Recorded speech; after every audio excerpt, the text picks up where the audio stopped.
না, আপনি একটা কথা হয়তো বা খেয়াল করেন নাই, আমি বলেছিলাম যার মধ্যে আছে শরীয়ত তরিকত হাকিকত এলমে মারিফত, বেলায়েত যা নবুয়তটা ব্যক্তি একজনই, শুধু ব্যবধান সামনে আর পিছনে, মূল কিন্তু একজন। কলেমা তো হিন্দুরা অনেক পড়ছে, হিন্দু মারারা এটার সময় ওরা তো আর মুসলমান হয় নাই, পরক্ষণে গিয়ে আবার মূর্তি পূজা করছে। কথা সত্য, ওরা প্রাণ বাঁচানোর ভয়ে কলেমা পড়ছে, ওরা আত্মসমর্পণ করে নাই, ওরা ঈমান আনে নাই, ওরা আত্মসমর্পণ করে নাই, প্রাণ বাঁচানোর ভয়ে ওরা কলেমা পড়ছে। নবুয়ত দেখাও যেমন সত্য, খানদান আকাশের জান্নাতবাসী অবাজেরা আপনারা সাধুগুলো বলতেও ভয় পায়। এই কালেমা জীবনে যদি কেউ সাবত করে তাহাজ্জুদের সাথে যদি একবার পাঠ করতে পারে, তার সারা জিন্দেগির গুনাহ মাফ হয় না। হয়তো অতটা ভুল বলার মানুষ বিউটি না, এই সুরের বাসী না।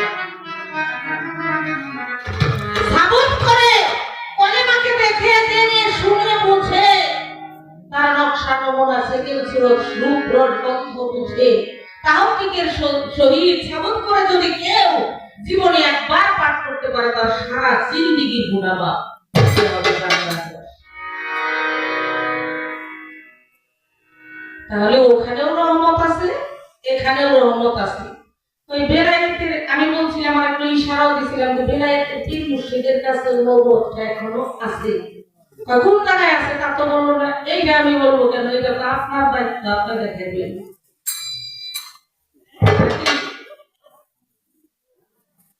একটা গানের মধ্যে বলছে, হাসানের একটি গানের মধ্যে বলেছে, মুর্শিদের দরবার ভক্তের কামাঘর, জান্নাতের হাওয়া সেখানে বয়ে যায়, বিশ্বাস আর ভক্তি থাকলেই পায় মুক্তি, কে জানে কার ভাগ্য। পীরের দরবারে গিয়া দাঁড়াইবে নত হইয়া, অপেক্ষা করবে তার হুকুমের আশায়, তোমার কখন কি দরকার জানা আছে তার ধৈর্য ধরে থাকো পীরেরই কথা। মুর্শিদ যখন তোমার দিকে চাই, তুমি চাইবা পীরের পায়ে আল্লাহর রহমত আসিবে বই জায়গা। কি বলে, যেখানে তাকাইলে, যেখানে পড়লে, যেখানে চুমু দিলে রহমত আসবে। রহমতের দরকার আমার না গজবের দরকার আমার? কোনটা দরকার? একটু রহমত পাওয়ার জন্য তো নামাজ রোজা হজ যাকাত করে মা ইবাদত বন্দেগী সাধনা তওব করি নাকি? একটু রহমতের আশাই তো অবশ্যই। আর সেখানে তাকাইলে যদি, সেখানে পড়লে যদি, ভক্তি করলে যদি রহমত আসে, তাহলে আপনি বুঝেন ওখানেও কিছু আছে অমূল্য। এটা আমি আর বলবো না, যেহেতু পাড়াটা আমার বলবো।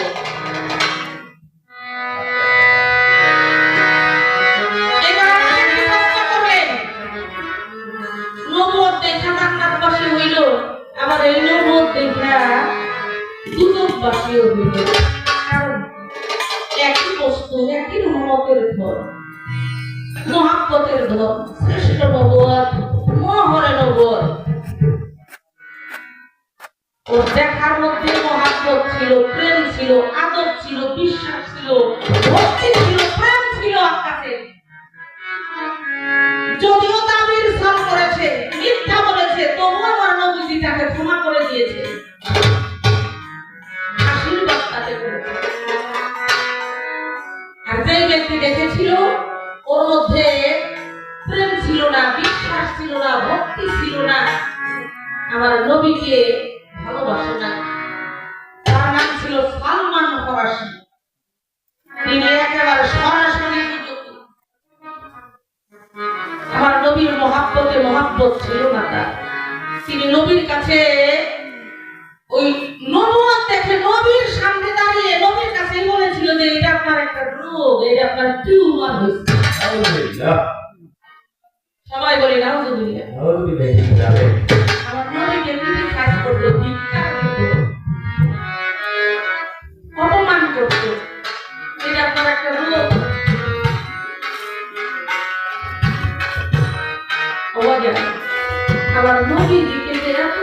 কথা বলে সে কি জান্নাতি হইতে পারে? তাও কি সম্ভব? আমি আমার নবীকে, আমার বাবার মাকে, আমার পীর মুর্শিদকে ছোট করে বড় কোনদিনই সম্ভব নয়। তাই সেই ব্যক্তি বিনা নিকাশে বিনা হিসাবে একেবারে ওরা তো বর্তমান জান্নাত বরাদ্দ হয় না।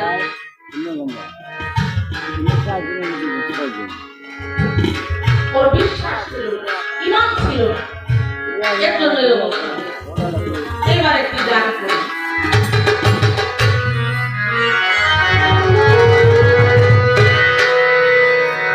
আমার সর্বশ্রেষ্ঠ নবী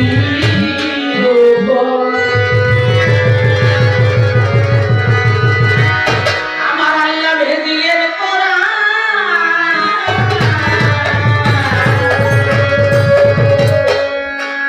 ও সেই কোরআনের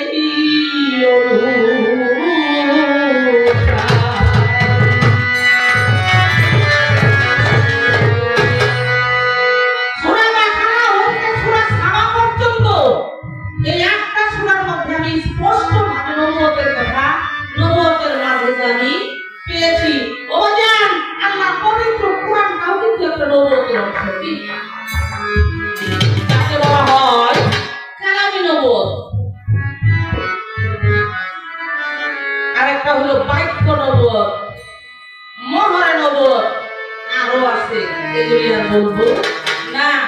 এখানে কি বলেছে? সর্বশ্রেষ্ঠ নবী ভেজিলেন কোরআন, কোরআনেরই অনুসারী আমরা মুসলমান। সর্বশ্রেষ্ঠ নবীর উপর ভেজিলেন কোরআন, কোরআনেরই অনুসারী আমরা মুসলমান।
যেন একটু বিনয় নম্র শিষ্যের ভাগে সত্য না তাই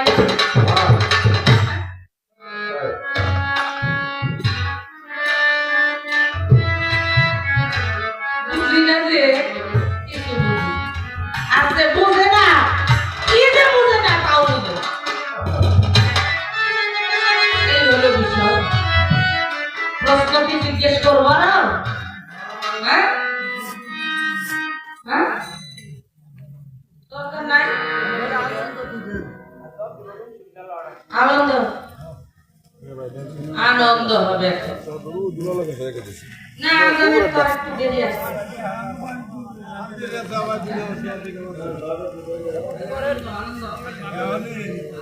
প্রশ্ন হবে না আমার ধরে দিলে যখন বলেছে আপনাদের মধ্যে আমার মত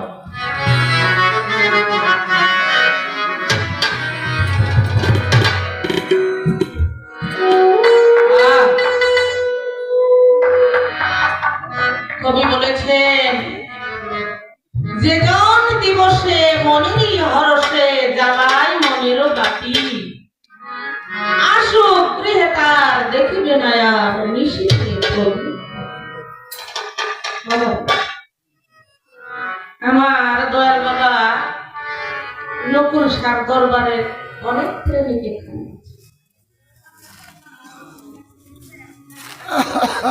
আমার কদম চা একটা রত্ন রেখে দিয়েছে যে রত্নের মাধ্যমে 11 মাস 29 দিন পর সমস্ত পরীক্ষার ভাইরা সমস্ত ভক্তেরা একত্রিত হয় এলাকাবাসীরা একত্রিত হয় দূর দূরান্ত থেকে আসে প্রেমিক যারা তারা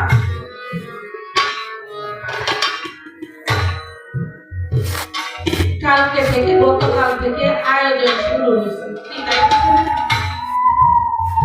মঞ্চ সাইমানা বাতি মাই কত ভক্তের আগমন প্রেমিকের আগমন আশিকের আগমন রাত্রটা শেষ হয়ে যাবে ভোরের আজান করবে এক এক করে যার ঘরে ফিরে আমরা ফিরে যাবো আমার দুটা চাই কিন্তু সে একা এক ঘরেই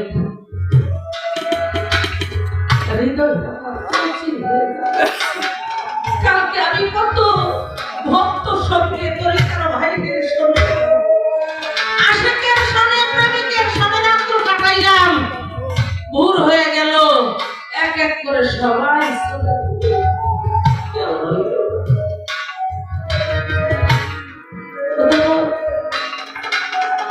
যেদিন আমাদের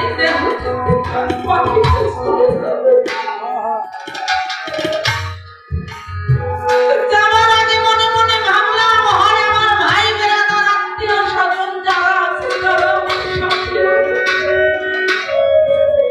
আমার স্ত্রী পুত্র আমার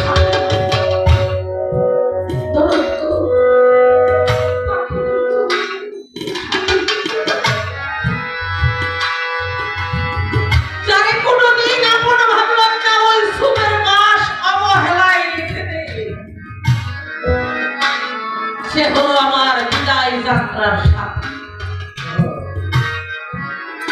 সাদা কাপড় পরাইল ওই পাশের মানুষকে যখন শোয়ায় ওই মৃত লাশের আত্মাটা মনে মনে ভাবে এখনো মনে হয় আমার সাথী আছে চারজনে যখন কাঁধে তুলে নেয়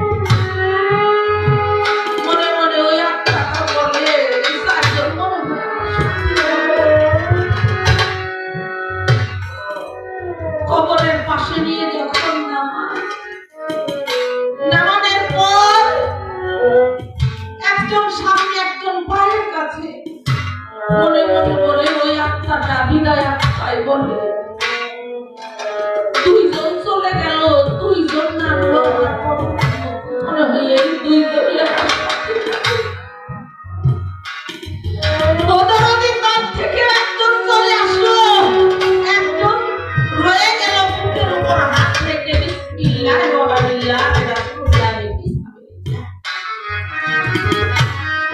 বিদায় আত্মাটা তিনজনই চলে গেল। এই একজনই মনে হয় আমার স্বামী। যখন সেও চলে আসলো বিদায় নিয়ে, ওই বিদায় আত্মাটা তুই চোখের জল ছেড়ে দিয়ে মালিকের কাছে ফরিয়াদ করে, মালিক গো তুমি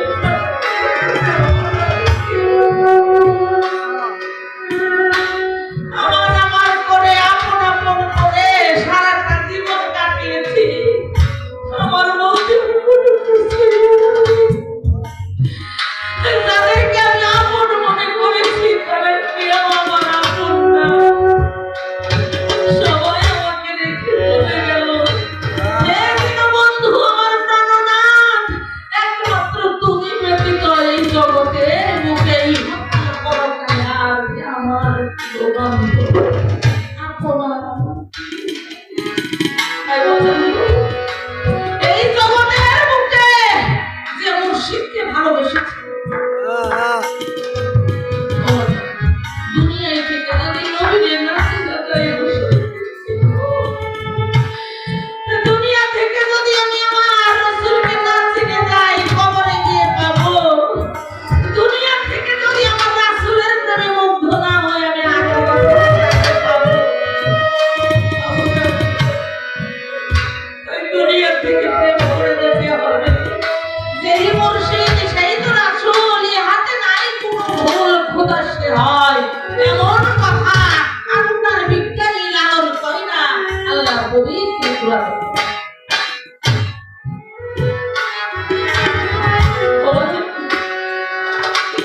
যেদিন আমার এই প্রাণ পাখিটা চলে যাবে, দয়ালে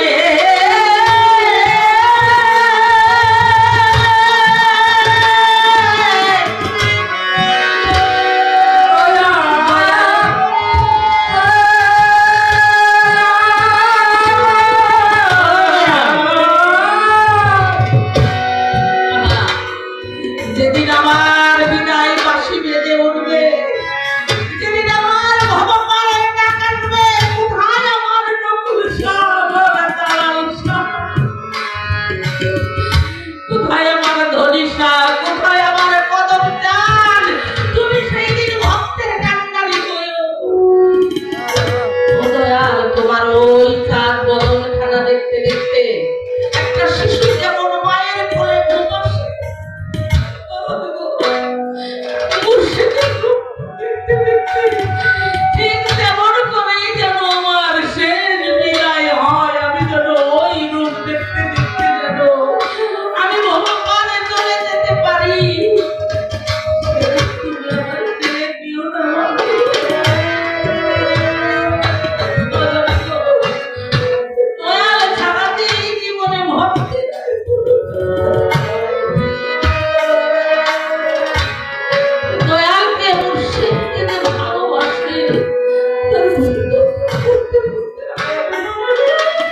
মুর্শিদের কথা মনে করে, তরিকার ভাইয়ের কথা মনে করে,